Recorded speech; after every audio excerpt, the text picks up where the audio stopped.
Good evening, everyone. Welcome to the third Culture of Splife podcast. So, while we get Rod and Josh in here, what are we going to be talking about this week? We've got some travel disasters that we'll be chatting about. Let's get Rod in here. All right. Rod's coming in. We're going to talk about some travel disasters. I know this week with Christmas, everybody's traveling, so why not have a few travel disasters? Disaster conversations. Yeah, I've got a travel disaster for sure that we can talk about happened this year. Welcome, Rod. Hey. Can I get a little volume out of you? I can't quite hear you. All right. How about now? Still pretty quiet.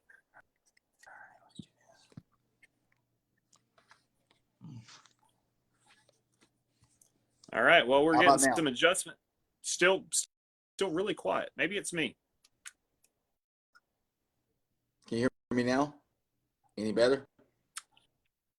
It is not better, I don't think. I mean, I literally have to talk into it, but then you can see me. How about that? What about this? Straight up forehead there, Rod. So let's see if we've got some settings. Okay, you unmuted there. Okay. Is that any clearer? It's clear but quiet. Better here? Maybe. It doesn't sound like it's on speaker is really what it sounds like. You want to go out and go back in? Yeah. Let's do that.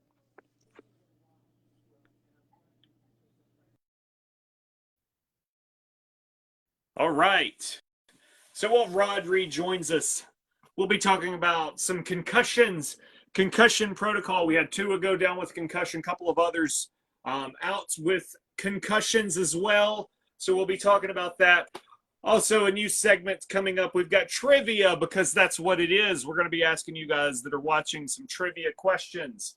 Then we will be discussing the meltdowns that are currently going on in the NFL. All of the meltdowns. Let's go ahead and re-add Mr. Rod Bradley. Yo, how about now? Is that any better? Maybe it's me that just can't hear you. We'll see if Josh can. How Josh sounds. Yeah, we'll check that out. Is he in yet? No, Where he's is he not at? I like the brightness there.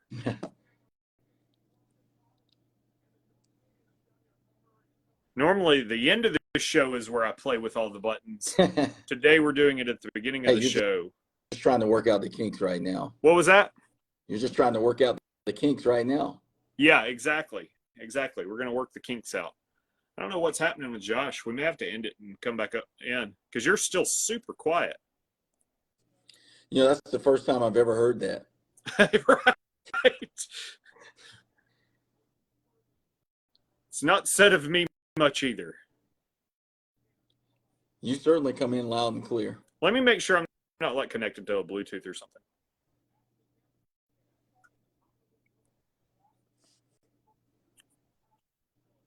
All right. What about now? Okay. That's what it was. Was my bad. It does make me wonder what Bluetooth audio I was connected to. I'm still coming in good. I just moved. Fantastic. All right, perfect. Yeah, you're all good. It was just connected to some kind of Bluetooth audio. So it makes me wonder if my vocals were also going through that Bluetooth audio of whatever that I was connected to. Well, you could hear me though, right? Yes, I could definitely hear you. Okay. So now we're just waiting on Josh. Just waiting on Craig go. All right. We may have to pause it again, see where he's at. He's going milk carton on us. Right.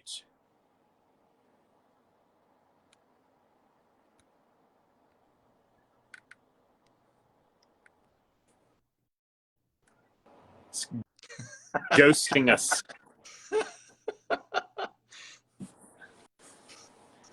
Little pre-game in it. He's doing some warm-ups, doing some stretches. Just come into the broadcast. You don't have to receive an invitation. No, just send requests. Hold on.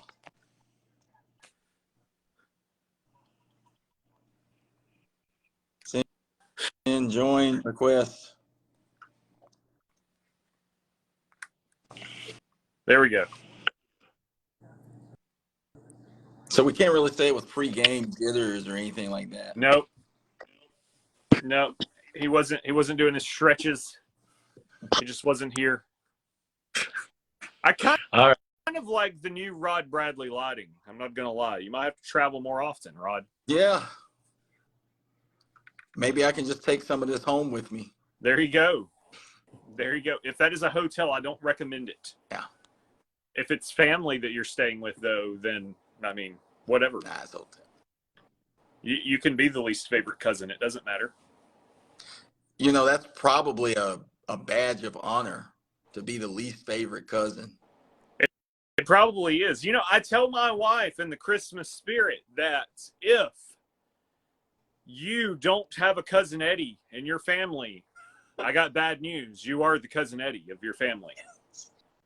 That's the news. Although some of us got several Cousin Eddies in our family. Yeah, we can name the Cousin Eddies from both sides of our family. Josh, how are you doing tonight? Great, go. Man, I'm a little sad. I'm a little depressed tonight. Why are you a little depressed tonight? Because a catalog that I look receiving every month as an adolescent has announced that they are closing their doors. Yeah, it's a dark day. Oh, they quit publishing those things months ago. Oh, you're talking about the East Bay one. Yeah, that's my bad. That's my bad. Hey, that was the catalog that we all look forward to receiving knowing that we couldn't afford anything in it. But it would be so much fun to see everything that maybe one day we would be able to afford. Oh, big time. I'm sure you, like me, we would take them to school and we would just be looking over the catalogs like, oh, man, that's it right there. Absolutely. I did order my strength shoes from there, if y'all remember those. I do. I do remember those. So you were basketball was your favorite sport, East Bay catalog receiver. Yes, definitely. Yeah, I was too. Even though, okay, so I played basketball. I've never really shared that, but I did play basketball. It wasn't my favorite sport, but that's what I told the East Bay people because that's what kind of merch I would have bought, right? I never got the shoes though that you had. Man, they were awesome. I used them so much that I could play 2-on-2, 3-on-3 in them. And maybe I can still touch the rim to this day at 45 years old. Who knows? I don't know if I can still touch the rim. But again, I didn't have the shoes. I had a 2x4 that my daddy cut, and I did my little calf raises there. So when are we gonna do the live of Crago attempting to touch the rim? Tempting. Yeah, attempting. We're calling the old bullhorn, Crago. If you don't have a video on the Culture of Splife, Reels, TikTok, Instagram, whatever, it doesn't exist. All right. It doesn't matter. If you miss, we'll cut away to a scene from White Man Can't Jump with Billy, right? I will see you after the show, circa May 2022. Yeah. May 2022. I don't know. This is almost 2023. The last Culture of Splife podcast in 2023, I should say, or 2022. Sorry, we're going into 2023. That's right. All right, let's talk about this week. This week it was cold, wasn't it, guys?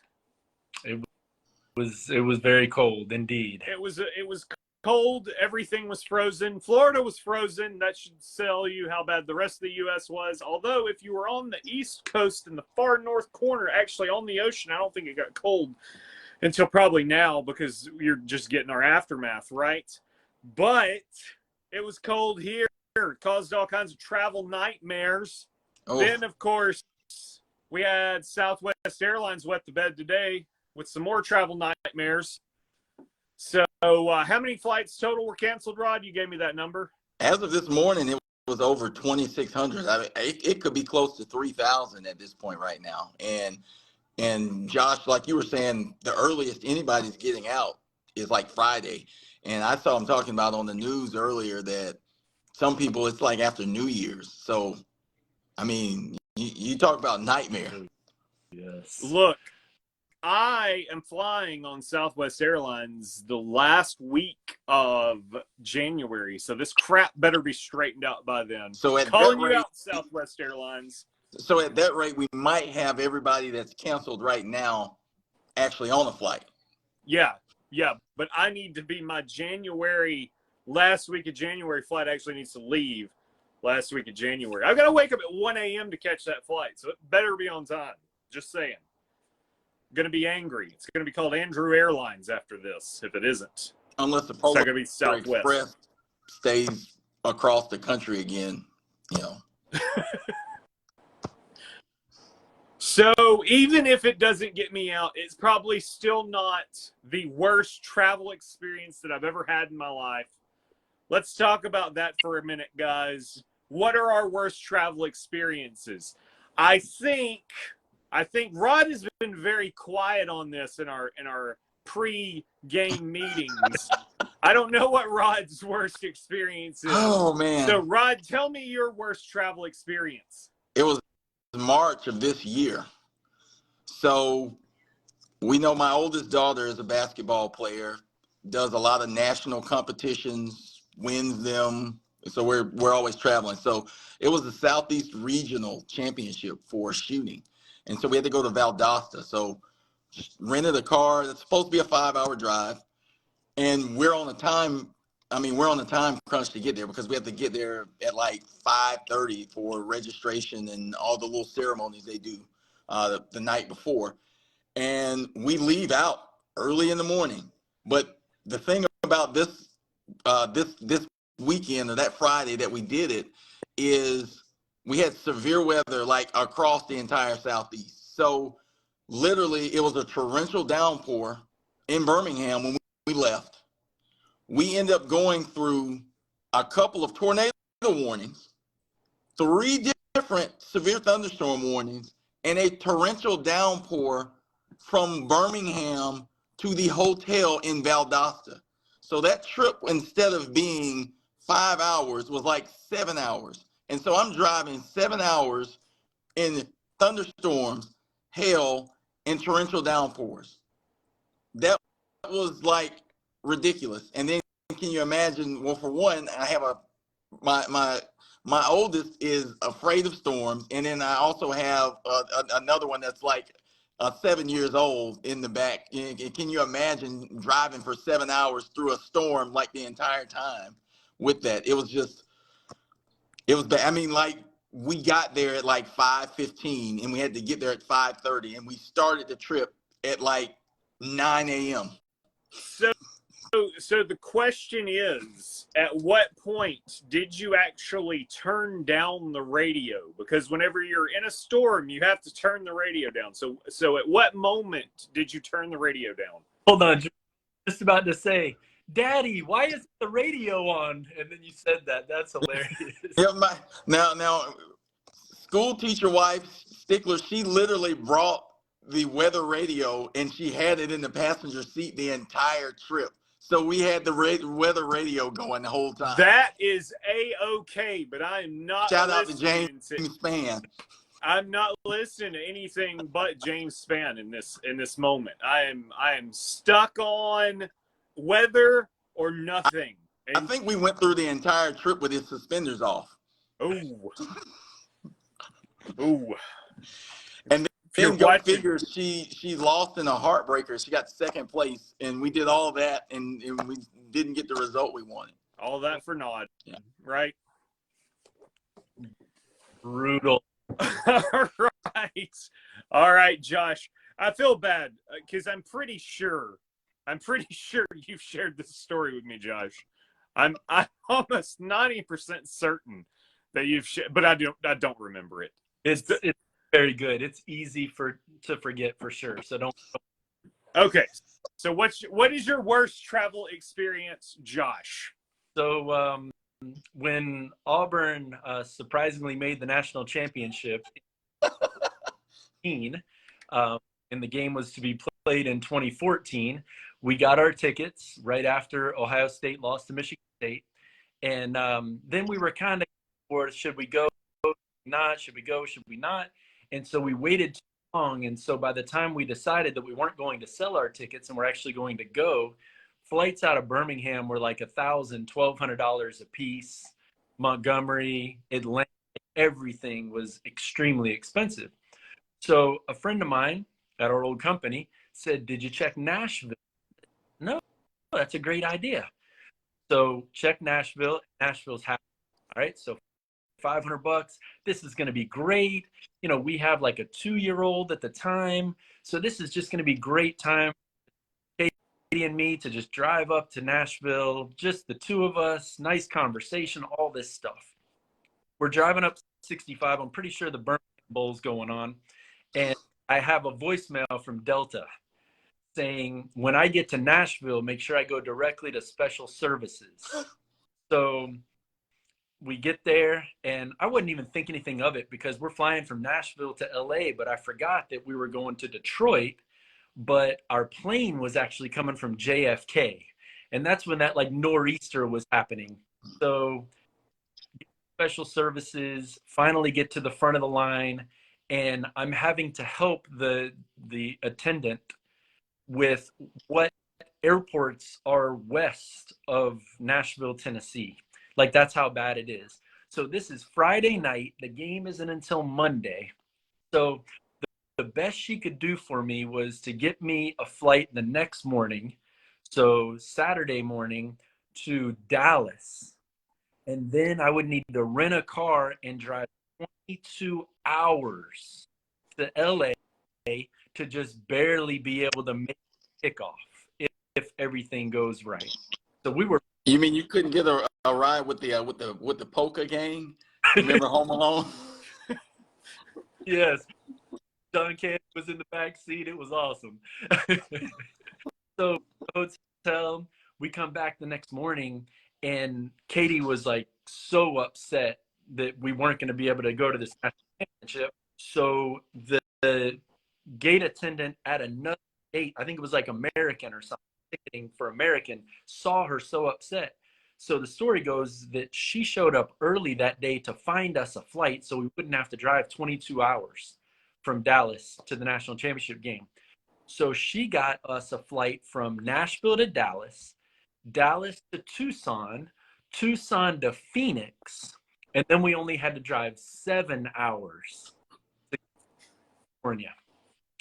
We made Nationwide hopscotch. It's awesome. Exactly. So we made it about 24 hours after we were supposed to have gotten there. And then everybody knows how the national championship went down, obviously. And so we get in the car, and really all we wanted to do was go home the next morning. And we had a voicemail from American or whatever flight we were supposed to be on that our flight was canceled. And so we had to call to rebook. And the voicemail said, "We'll call in 5 or 6 hours." So I had to sleep with the phone in the bed to be told that we wouldn't be getting home until Friday. Oh, wow. Yeah. That didn't go over well with Miss Katie. So no, I wouldn't think so. we ended up getting out on Wednesday, I guess. So we ended up getting a day. We lost a day on the front end and gained a day on the back end. But yeah, it was quite a nightmare to get there. Yeah, I mean, you got to add, like, you got the 3 guarantees of, I mean, you got death, taxes, and you got, travel inconveniences not going over well with the missus. That's a There you guarantee. No doubt. Yep. Yeah, that's a almost a similar experience, except for mine was for work. It wasn't for something fun, which I don't know that experience ended up being fun for you now. So you guys may or may not know, but I used to work for a Canadian company, and I had to travel to Canada a lot because of, well, work, right?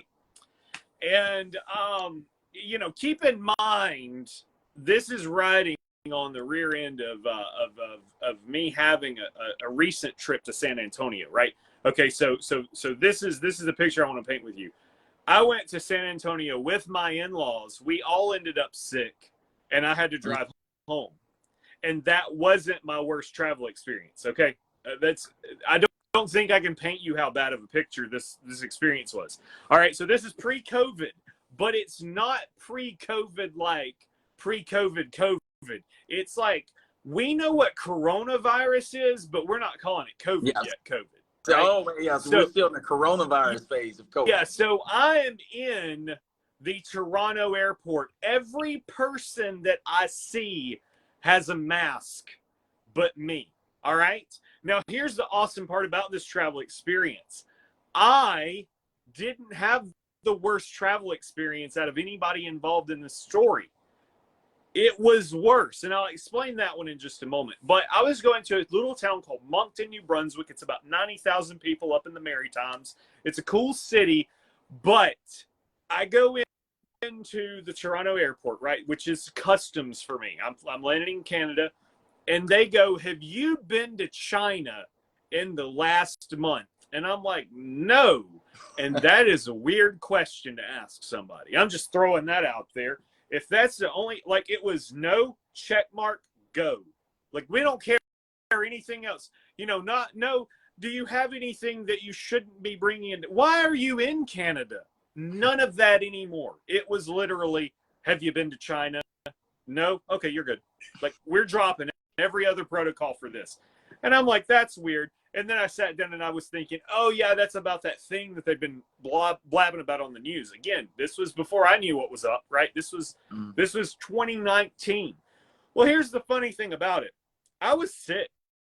I was legitimately sick at this time. I knew it wasn't coronavirus. I knew it wasn't COVID because that wasn't a thing in the U.S. yet. But again, I was sick. And that flight going there, because it was in the wintertime, it got delayed. I ended up getting to Moncton, New Brunswick at 12 a.m. Atlantic Standard Time. And I had to get up at 6 a.m. that morning to teach a class all week. Again, I'm sick. All week long I go, I'm feeling better by the time Friday rolls around and I have to leave. And I tell my class, I'm like, look, it's going to be a half day and we're done. Truth be told, it's a half day because Andrew's got to get to the airport, right? I planned it that way. It's cool. Didn't cut them short or anything. No curriculum loss. Hey, they had out. I had out. I go to the airport. I sit down at the airport and I look over at the board. This is a small, airport. It's really small. They've got propeller airplanes landing in this airport, right? Like, they update the boards by hand. It's not electronic. There's one place to get a drink. You don't eat at this airport. And I realized my flight's not getting here until about the time I'm supposed to be catching my connecting flight. And it's the last flight out of Canada to Atlanta. And I'm like, oh, crap. So long story short, I get stuck in Canada. They at least let me have my bag, but with the saying of, hey, you got to go through customs again in Toronto, right? So I have my bag, so I at least get to brush my teeth, wash my face, that sort of stuff. I got to stay in the Toronto airport. I'm thinking, I'm stuck in Toronto for 5-6 hours. I'm going to go out, right? I'm going to have a good time this night. I'm not getting any sleep in the airport. There's a nightlife in Toronto. Let me go out. I go to leave the airport. I didn't make it through. You know how it's got the double sliding doors? Like you go through one set, then you go and there's another set. I made it through the first set, and it was so cold, I just turned around and went back in. It was the coldest night in Toronto of that entire year. So I'm stuck. I'm stuck for 8 hours. Finally, you know, the thing goes through, right? I'm going to get to my place in line to get on my plane, and the plane wasn't there. That flight wasn't the first flight that plane made that morning. And it comes in, finally, about 2 hours late. We all hop on board, and they say, y'all got to get off the plane. The crap was frozen. Literally, they had to thaw the crap out of the plane. So we had to get off the plane for them to thaw the crap out of the plane so that we could get on the plane 2 hours later. So now, not only am I like 8 hours late, but it was 2 hours late. So now I'm 10 hours late. And then it's 2 more hours to empty the crap out of the plane. I land in Atlanta, Georgia at 3 p.m. when I was supposed to be there at 11 p.m. Okay, I land, and now I have a 2-hour drive home, right? And it's Atlanta at 3 o'clock. So there's freaking traffic everywhere. And so I get stuck in traffic. 2-hour drive takes me like 4. I like wasted my whole life for this stupid flight, right? And not only was it slow going, it's slow coming back. But again, I didn't have the worst experience there. The worst experience was the people that flew from Atlanta at 6 a.m. to Toronto. You see, Air Canada had ran a Black Friday sale, and that flight was going to Toronto and then also going to Japan. Now, remember what I told you? Mm-hmm. While I was in Moncton, New Brunswick, guess who closed their borders? Japan. Man. So all those people went there for tourist stuff. They literally closed their borders while they were there because they were all there for 2 weeks. And so I don't know if any of them came back. I did actually recognize one of the guys on the flight. He used to work at the Books A Million in Trussville. I have never seen him since then. Never seen him at the Books A Million. I frequent there a lot. Never seen him since then. So it's my belief, in my mind, he's still stuck in Japan. I wouldn't swear to it, but I'm almost certain he is. So what you're telling me, Drew, is that was basically the real life manifest flight. It was. There was me going to Moncton, New Brunswick, and then everyone else disappeared off the face of the earth. Was that's what happened? 28? Right. Right. That's what happened. They were never heard from again. They're now Japanese citizens. Well, maybe 5 years from now we'll hear from them. Yeah, maybe. I don't know. Who knows? I'm gonna go to the Books A Million in Trussville one day, and that guy's actually gonna be there, and I'm gonna be like, "Hey, you were that guy. You were that guy." I never made myself known that I knew him from there. It was one of those things like, where did I know that guy from? And while I was in Moncton, I remembered. But also knowing you, I would have thought you would have made some T-shirts and marketed like something like crap freezes or something like that, you know, for your experience. I'm surprised you didn't make a T-shirt out of that. You know, I don't know. I did, however, send lots of messages from Canada about the well, we'll keep it G-rated, the crapper being full. So little cousin Eddie for you. So that was me that whole week. I will say Air Canada did give me a free meal out of it, and via their guidelines, they weren't late enough to actually have to give me money, but I still wasn't happy. That was the last time I've ever flown in a plane too. So this Southwest trip that we were just talking about might be my next experience to overcompensate for Air Canada, because I literally came back and then I was off for a week.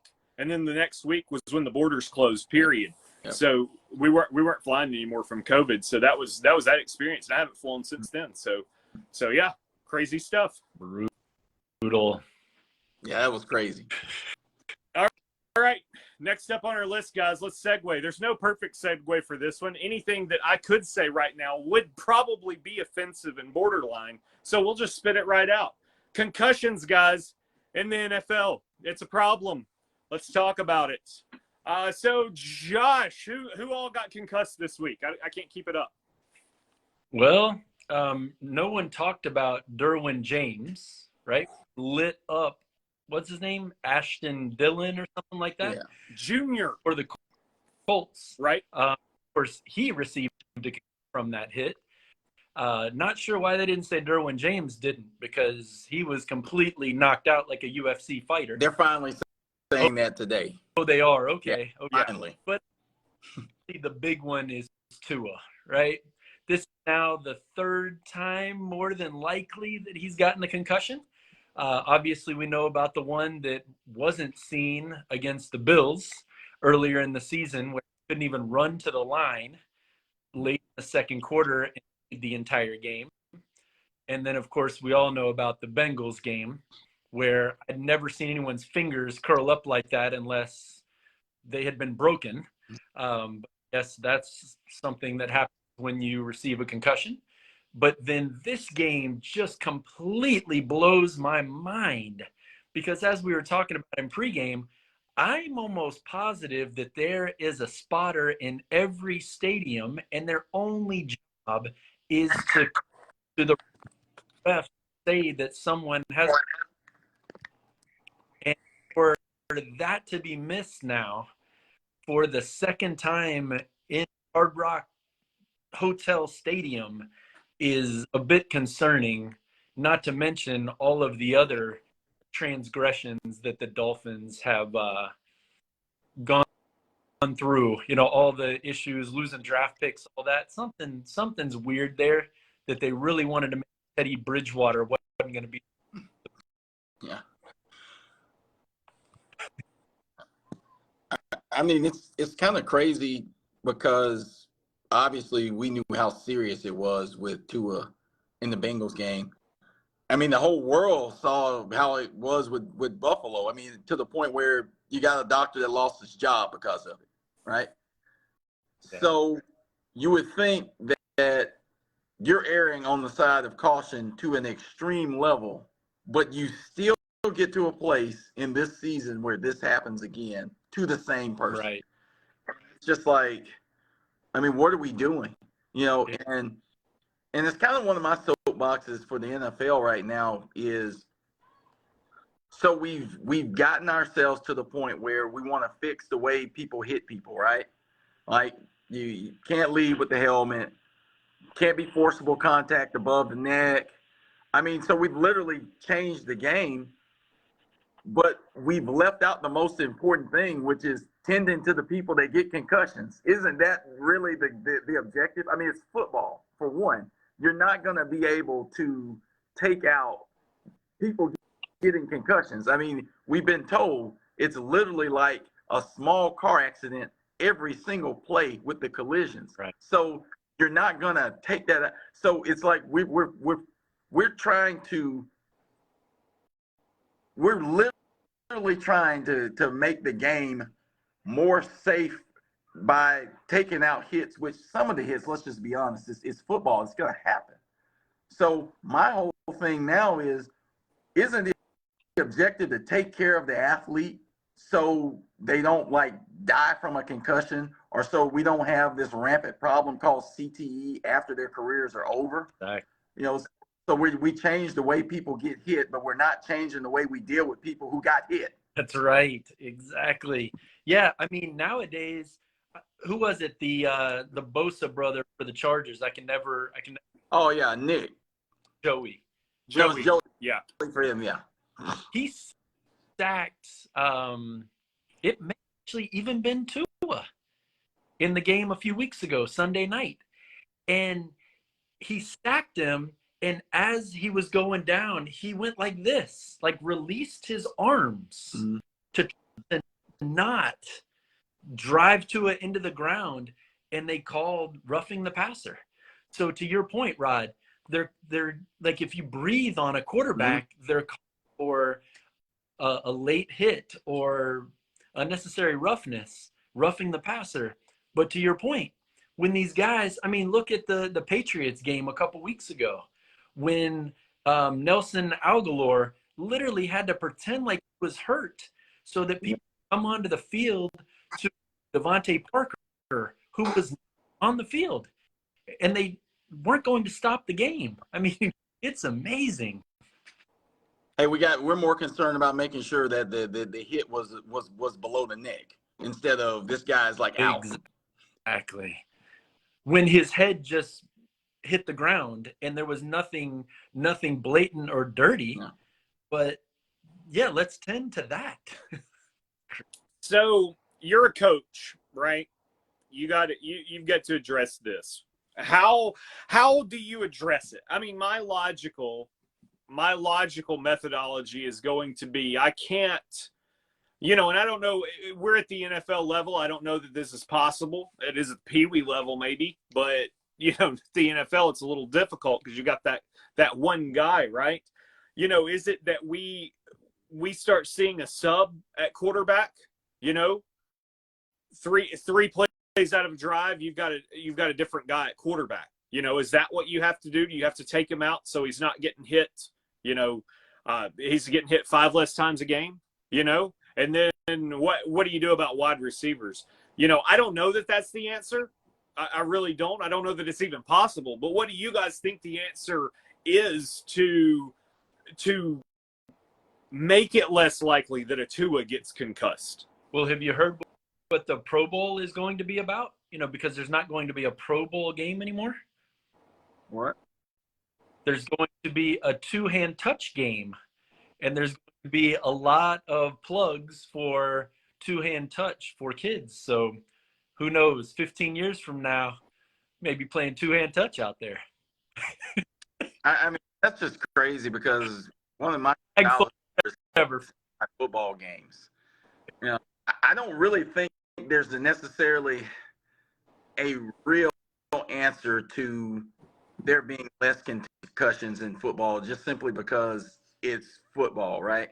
Now, obviously, I do think that you've got to teach people how to hit properly so we're not just, leading, with the head and, you've got, people getting paralyzed or you yourself hitting people getting paralyzed, and maybe that minimizes concussions to a small degree.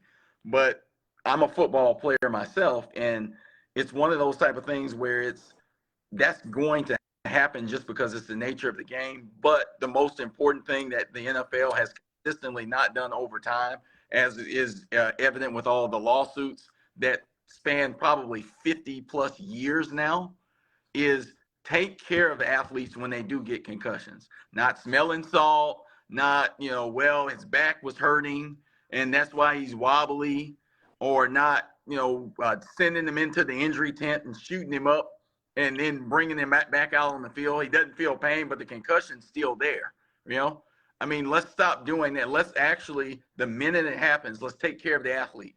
Let's not say, okay, now that you passed the test, get back on the field, or this week he's good, so let's get back. Let's actually take, whether it's a neurologist, whatever we need to do to continue to evaluate them. And the NFL has to invest in that. So I think the problem is we're not taking care of the athletes. And so this is why, because once you get the first concussion, you're like way more prone to it from then on. I mean, just ask Steve Young, just ask Troy Aikman, any of these guys. So, I mean, if there had been somebody taking care of them along the way better with that, it could have prolonged some careers there. Or it could be the case where they're not like, 20 years later, they have a headache every night. Right. Yeah. If Tua hadn't self-reported, he'd be out playing the New England Patriots on Sunday. That is correct. Fully agree. Yeah, I have to think that a little bit of this responsibility is kind of like in the WWE, right? You have guys that, once they see a chain of concussions, your first concussion, you buy one concussion, you get the second one free, right? You get one, the other one's coming really quickly. Well, you get that second one, you're sitting out, right? You're out for a month. You're out for 2 months. I don't know what the WWE's protocol is, but I think back to the concussion kid, Brian Danielson, he was out of wrestling for, good Lord, like 5 years. It was forced or something. higher, Yeah. basically. And it was all because, like, the doctors were like, hey, you're going to get a concussion out there again. And then finally they let him back in. Of course, the WWE to come back in at an old age is different, right? You can sit on the bench for 5 years there. You can't do that in the NFL. At this point, I would have to think that, I love Tua. I like him. I like the guy, but he's got to retire, right? If this is going to be your life, you got 3 concussions in one season, guy. You're going to be, like in bad shape, in next year, in another year, and God forbid something crazy happen, and he ends up on the news like some of the WWE guys who can't be named anymore. That's the last thing that you want. And that's the kind of stuff that you don't see, right? And you're going to have to create those protocols where you say, hey, Tua, you had 3 in 1 year. You got to retire. You can't do this anymore. Or even at the most basic level right now, there's no scenario where he should come back this season. No, absolutely not. None. Yeah, Booger McFarland said definitely what you said, Rod, and then they really should talk about whether or not he should continue his career. It's really that bad, and they need to stop thinking of these men like athletes and think of them like human beings. Your dash is only so long, right? And you want to make sure that the time that you have outside of football, which is hopefully going to be a lot longer than the time you had in football, you're able to be a productive citizen, right. Not have suicidal tendencies and the CTE like you talked about. Because, I mean, who knew that Junior Seau had CTE? Like, he was one of the first people that I remembered, like, wow, I grew up watching that guy, and now he's gone. Mm-hmm. We'll even look at other sports like boxing. We saw Muhammad Ali degenerate, immediately. I mean, and there is a big difference between, having a punch each other in the face contest and, getting hit occasionally in the NFL, right? To your point earlier, we've seen some guys get knocked out like UFC fighters, but it's not, you're doing that every single night. So I question, what you do, what your protocol is, but I do think that, you gotta win it with people, right? You gotta sit there and say, okay, we don't have a Tua, but we got 2 guys beneath him. We got another guy on the practice squad. Let's give them a chance. Because if you standardize the process, I think if you standardize the process, everybody's gonna have to stick to the process. So we know about the concussions at the skill positions. We don't know about the defensive end that's getting concussed out there because he did hit wrong, or the center that got a concussion, but he was good enough to be able to snap the ball. We know about Tua because he threw, 3 interceptions, right? Or was it 4? Can't remember. In the fourth quarter. Yeah. Yep. So I mean, there's other stuff happening out there, and you only get one brain, right? That's it. You got to take care of it. And as far as the NFL goes, we know about Tom Brady, but that's like once in a lifetime, somebody that gets to walk away like after they win a Super Bowl or something like that. The majority of NFL players, at the point that you can no longer physically compete, is outside of just getting cut for performance. That's the reason you go away, right? That's the reason that you have to stop playing. And that could be after 1 year, or that could be after 20 years, but it's typically or centered around you are physically no longer able to compete. Right. And so to you guys' point, he's probably reached that point. And all right, guys. What's so sad for him is he was about to get paid. Yeah. He's still in his rookie contract, and Tyreek Hill obviously went there saying he's the most accurate quarterback, and he started out as the most accurate quarterback, most yards, most touchdowns, all this stuff. And he was about to get paid, a lot like Isaiah Thomas, right? And Isaiah Thomas had a hip issue, and now he's obviously can't even make an NBA team. And now here's the same thing with Tua. He may have to walk away from the game before he actually got to get out of that rookie contract. And the saddest part is he had the exact same trajectory at Alabama. That's right. That's exactly right. All right, guys, we got to shift gears for a second. We're running out of time. We're being timed tonight. We're running out of time. Josh, you came up with the name of this next segment. What's the name of the next segment? I thought long and hard about a name for this next segment, and I came with the segment being called Trivia, because that's what it is. Okay. It's trivia, because that's what it is. That's it. Absolutely. All right. So viewers out there, we have some trivia, because that's what it is. That's right. If you're listening to us live right now, give us a comment so we know you're out. So my trivia question that only Rod Bradley has ever gotten right is this. And then I have a second one that only Rod Bradley has ever gotten correct as well. All right.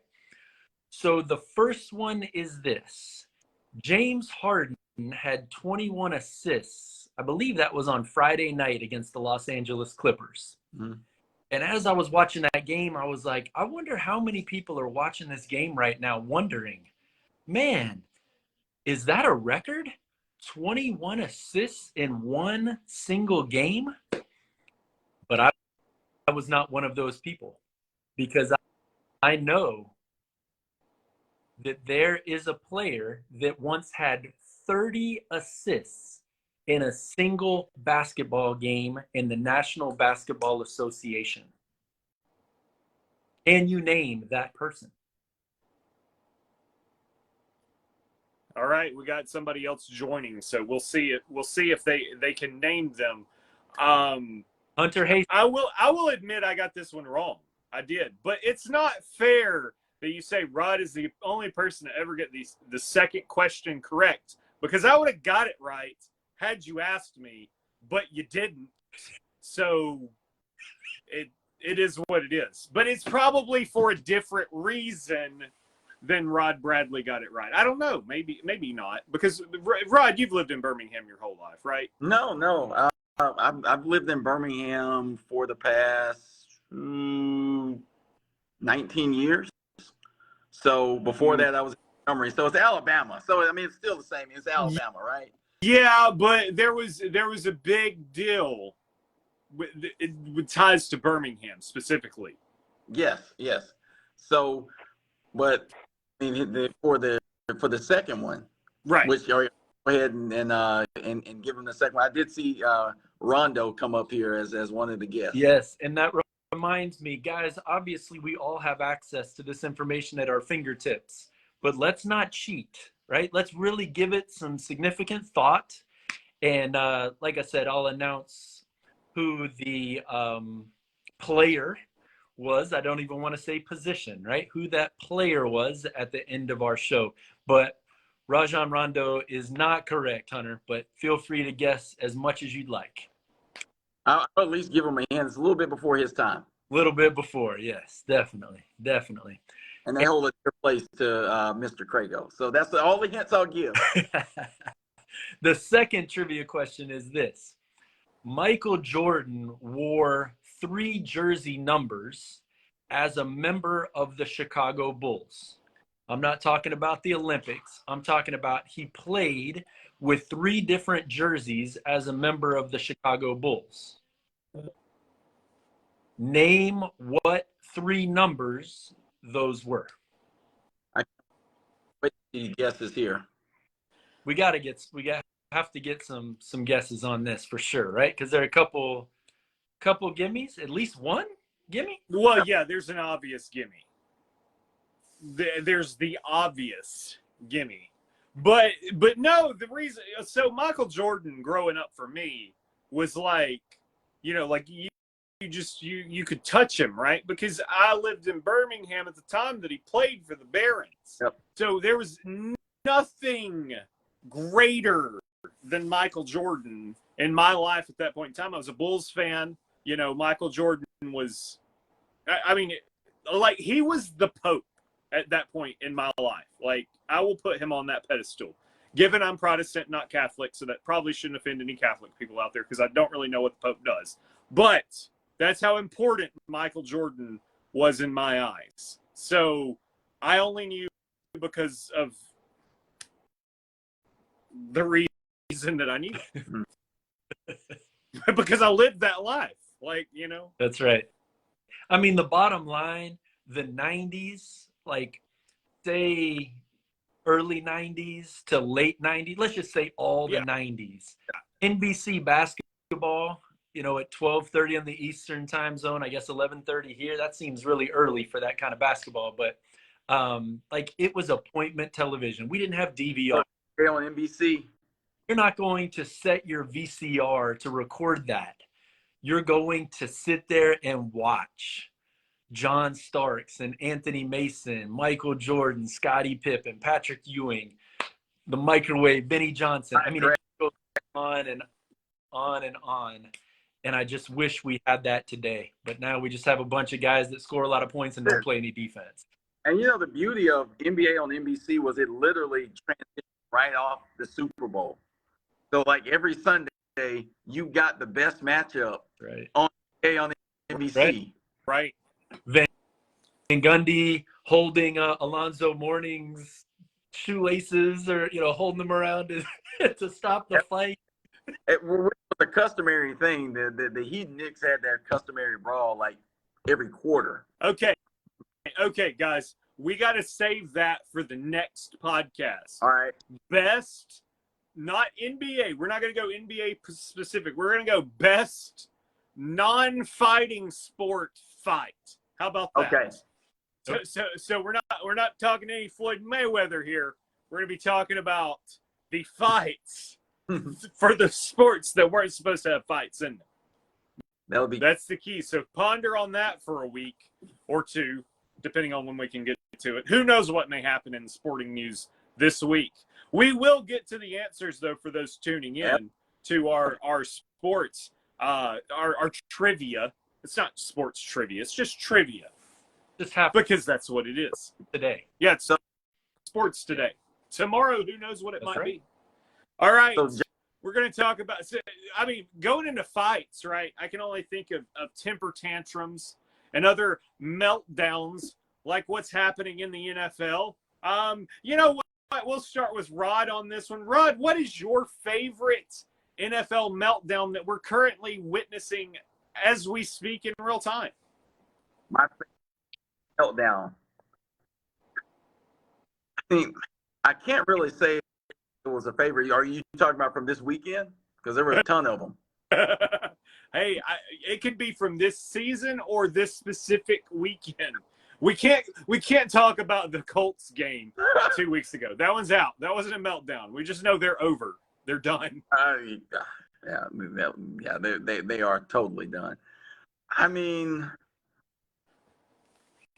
I kind of expected Arizona to melt down the other day and lose a 10-point lead late in the game. And sure enough, as bad as it's been for Tampa Bay, they've been the beneficiary of like two just epic meltdowns, because the Saints game 16-3 with like a couple of minutes left, and you win that game too.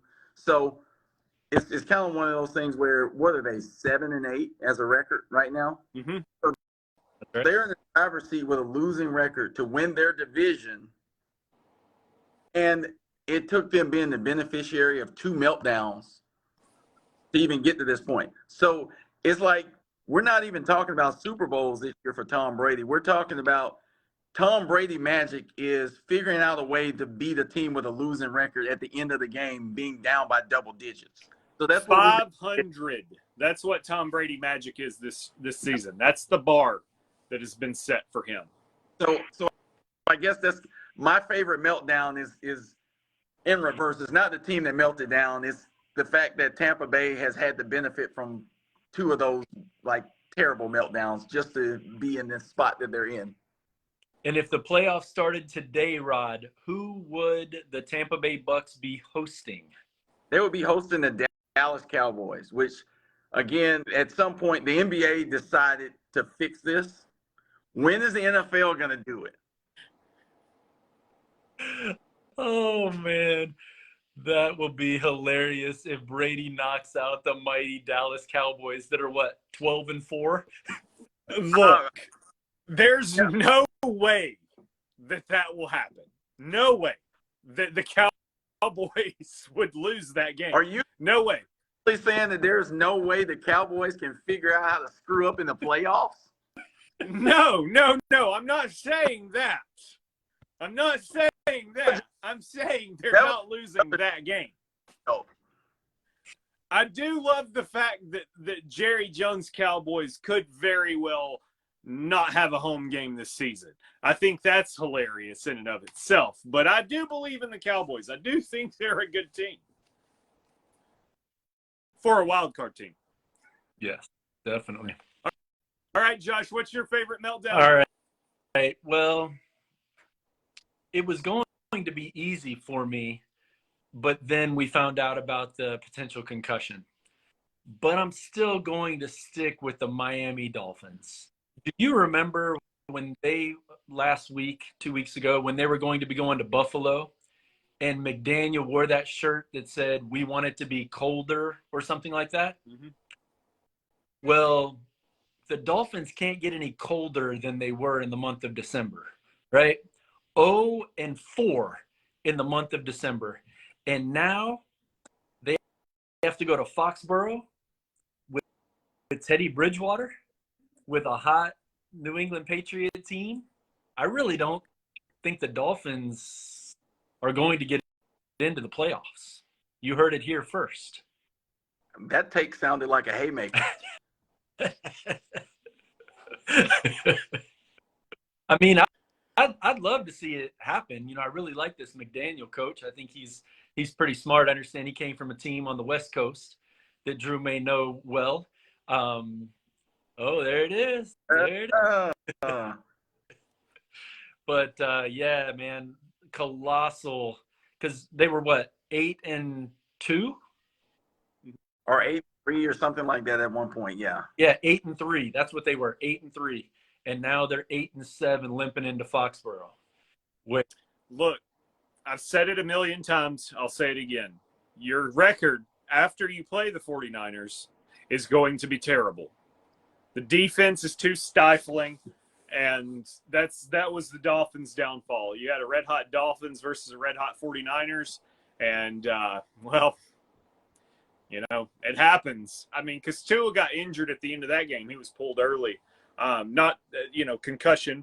I mean, I don't think, right? Because we don't know on that. But yeah, between them and then the Chargers getting to recover for a week in a loss, but still recover for a week, and that game. Yeah, they're basically – Miami right now is kind of like Green Bay in December, right? Green Bay in December never loses, except for the opposite. Miami doesn't win, apparently, in December. But it's tragic because I was hoping for good things for Miami. I really was. Although it was kind of exciting because my brother, is a Dolphins fan. My son, I've shared, as a Packers fan. They got to watch it on Christmas Day together. One of them got mad, and it wasn't my son. I'll just leave it at that. So that was a fun Christmas experience. But yeah, let's talk about my favorite meltdown here, the Bucking Broncos. Russell Wilson. As a 49ers fan, I've hated the Seahawks forever. So, honestly, Malcolm Butler is one of my favorite players, and he played for the Patriots. And you all know how I feel about them, right? I mean, you got to love it, right? You got to love that interception, and you got to love – what's that? Was it South Alabama or West Alabama? West Alabama, Livingston, yeah. Yes, it was West. Yep, Alabama boy. So I've loved the implosion of the Denver Broncos because they had a new coach, untested waters. They weren't good last season. They thought they'd hire Russell Wilson and it would just solve all their problems. And we find out that Pete Carroll might just be one of the greatest coaches to ever live, apparently. And it wasn't actually Russell Wilson, who, by the way, has now officially got as many touchdowns as bathrooms in his house. So if you've seen the quote on NFL memes, I don't think Hackett actually said that. But there's a guy on TikTok. I'll hopefully edit this part out and give him some credit. He's been tracking since like week 4 or week 6 of the over-under of bathrooms versus touchdown passes from Russell Wilson. And this week we're now at a tie. I saw his TikTok today. He strongly believes that Russell Wilson may now actually have more touchdown passes than bathrooms in his house, but the jury's still out since they're tied at 12 with only 2 games left. So hopefully 16 to get there. Yeah, hopefully a healthy Russell Wilson will actually throw more touchdown passes than bathrooms. Did you guys get to see the tweet from I don't know the guy's name. Hey, this is bad of me, but he plays on the Rams. He's the punter for the Rams. He tweeted out his thanks to Baker Mayfield for letting him have Christmas Day off because the punter did not actually walk onto the field for the Rams this Sunday. It's the first game he has ever missed, but not really missed. I mean, he was there. I guess he still got a paycheck. I don't know how punters' salaries work, but he was there and active. He just didn't have to play. When you score that many touchdowns, it just kind of gets – it was very reminiscent to the 49ers beating Tom Brady and then switching over to the Seahawks game. That's what it kind of reminded me of, except for it was Christmas Day, and we didn't have another game to turn it on, right? The Broncos just got to get beat in prime time. The irony of what you just said is everybody's happy if the punter never has to punt. It's true. If you're a fan of the team, that guy on any team that you don't want to see them have to do their job, right? If that's your, that's right. I know. But do you realize a punter is more likely to get drafted from college than a kicker is? Pretty crazy. Yeah, because a kicker actually scores points. A punter is literally, like you said, the one guy that they don't want. So it's a very, very unique skill set, I guess. Well, but then you get a kicker that lasts for like 25 years now. That's true. You don't have to draft them. I said that this Sunday. I said there's no reason that a football team should have a kicker that is younger than your quarterback. I mean, as long as he doesn't have a grandkid, he's probably good enough to kick each week. Right. Well, I don't know. I would have to think that Morton Anderson probably had grandkids while he was still kicking. That's a good point. I would have to Google that. I don't know when he had children. Yeah. That's what we have to know. Has anyone ever played in the NFL and had grandkids? If Tom Brady figures out a way that lasts for like 5 more years, he might be there. Maybe. Robbie Gould's only 2 years younger than Brady? So he could. Yeah. It still blows my mind that there's an Asante Samuel Jr. who's a shutdown corner with the Chargers when Asante Samuel was probably still in junior high when I was at UCF. It's crazy. Yeah, that's worse than Snoop Dogg's son, right? like at least Snoop Dogg had a career by the time I heard of him. He had that career before the kid, but that guy graduated college and has a kid, and I'm sitting here hosting a podcast with lots of listeners. Right. To the millions and millions. Everybody likes to watch it after the fact. It's kind of late in the Eastern time zone. That's where the majority of our listeners come from. So I was actually a little concerned our first podcast was swimming.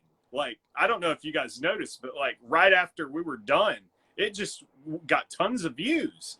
And I was like, what is this? And then our second one, we ended it, and I was like, what? It's the difference between doing this on Monday and Tuesdays. And so this is a Tuesday night one. Hopefully it is Tuesday, right? It is. I've been off work for so long, I don't remember my days of the week anymore. So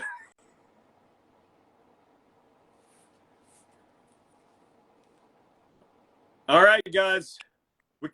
Is it time? Covered our topics. It's time to announce the answers. I think it is. Prego, that first trivia question about the assist, it holds a place dear to your heart. You want to tell our viewers and listeners the answer? Absolutely. So that would be a point guard that was actually on the inaugural Orlando Magic basketball team in 1989. I'd have to look back to see when this actually happened, but Scott Skiles had 30 assists in a single game. Yeah, in fact, it was in 1990. 1990. Yeah. Kind of because that team and that year kind of has something to do with the answer to our second question. That is very true, indeed. Season, in fact. Exactly right. That's exactly right. So the second question was, what were the three numbers that Michael Jordan wore to play basketball for the Chicago Bulls? The first one was obviously 23. Drew, what was the second one? So in actual order, or Yeah. No, your Birmingham Barons. So the actual order would have been 12, right? Mm-hmm. No. So 45 came first. No, it didn't. 20 What?